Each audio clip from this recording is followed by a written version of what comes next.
Hello everyone, आज हम लोग 1 into 6 रूल का प्रैक्टिस करेंगे। ठीक है, देखिए 1 into 6 रूल बनाने के लिए आपको नॉलेज होना चाहिए affirmative, negative, simple interrogative. Maths में मत चले जाइएगा, सिंपल इंटरेस्ट है ना। Simple interrogative, negative. और सीआई का मतलब कंपाउंड इंटरेस्ट मत सोचिएगा। कंडीशनल इंटरोगेटिव, जिनको नहीं जानकारी है वो पहले की वीडियो को देखें, यही सारी बातें वहां मैंने बताई हैं।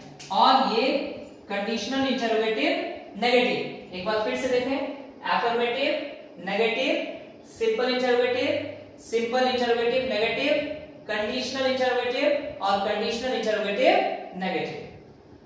अब आपके सामने ऑक्सिलरी वर्ब से रिलेटेड सारा काम लिखा हुआ है।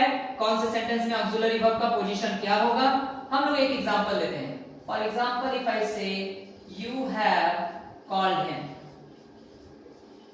चलिए, इस सेंटेंस में ऑक्सिलरी वर्ब कौन है ये बताइए। ऑक्सिलरी वर्ब आपको पहचानना आना चाहिए, क्योंकि ऑक्सिलरी का लिस्ट मैंने आपको दिया है ना। ऑक्सिलरी वर्ब हैव है, तो अब हमको इसका नेगेटिव बनाना है। हिंदी को ध्यान में मत लाइए कि हिंदी का नेगेटिव क्या होगा, वो जब हम लोग ट्रांसलेशन पढ़ेंगे तब ध्यान में, है ना। अभी आप इंग्लिश का 1 into 6 करना सीखिए। तो ऑक्सिलरी वर्ब के बाद नॉट लगाना है, ऐसा नेगेटिव में कहा गया। तो ऑक्सिलरी मिल चुका है, तो नेगेटिव हो जाएगा you have not called him. Auxiliary के बाद नॉट लगा दिया हमने। सिंपल इंटरोगेटिव में ऑक्सिलरी को पहले करना है, तो ऑक्सिलरी को पहले कर दीजिए।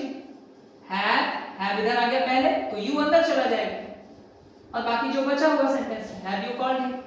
ये सेंटेंस कितना भी लंबा होता है हम उसको लिख देते हैं, है ना। अब सिंपल इंटरोगेटिव नेगेटिव में बस एक वर्ड देखिए, अंतर क्या है, सब्जेक्ट के बाद नॉट। गौर से देखिए इस रूल को और इस रूल, सब्जेक्ट के बाद नॉट, तो सब्जेक्ट के बाद नॉट बढ़ा देंगे हम लोग। यहां बोलेंगे have you not called him. मैं फिर से बोल रहा हूं, हिंदी पे अभी ध्यान नहीं दीजिएगा, जब हम लोग ट्रांसलेशन प्रैक्टिस करेंगे तो हम लोग वहां हिंदी पे भी ध्यान देंगे। ठीक है, कंडीशनल इंटरोगेटिव में अब हम आते हैं। कंडीशनल में सबसे पहले बोला गया क्वेश्चन वर्ड दीजिए। चलिए मैं अपनी तरफ से वाई डाल देता हूं, आप व्हेन, वेयर कुछ भी लिख सकते हैं। वाई डाल दिया हमने। क्वेश्चन वर्ड के बाद ऑक्सिलरी वर्ब सब्जेक्ट। गौर से देखिए ऑक्सिलरी वर्ब सब्जेक्ट आप ऑलरेडी बना चुके हैं, उसको उसी को कॉपी कीजिए। Have you called him. और यहां पे भी क्वेश्चन वर्ड मैंने वाई लिया। उसके बाद गौर करें ऑक्सिलरी सब्जेक्ट नॉट। ये देखिए ऑक्सिलरी सब्जेक्ट नॉट ऑलरेडी बना रखा हमने ना, उसी को कॉपी कर सकते हैं। मैं बार बार बोल रहा हूं, यहां पे वाई के बाद यू मत बोलिएगा, ऑक्सिलरी ही चाहिए। अगर आप क्वेश्चन बना रहे हैं तो ऑक्सिलरी वर्ब सब्जेक्ट से पहले होना चाहिए, तभी वो क्वेश्चन होगा। ठीक है, तो फिर से एक बार देखो, you have called him, you have not called him, have you called him, have you not called him, why have you called him, why have you not called him। ये प्रैक्टिस आपको कहीं भी आते जाते करते रहनी है अपने मन में।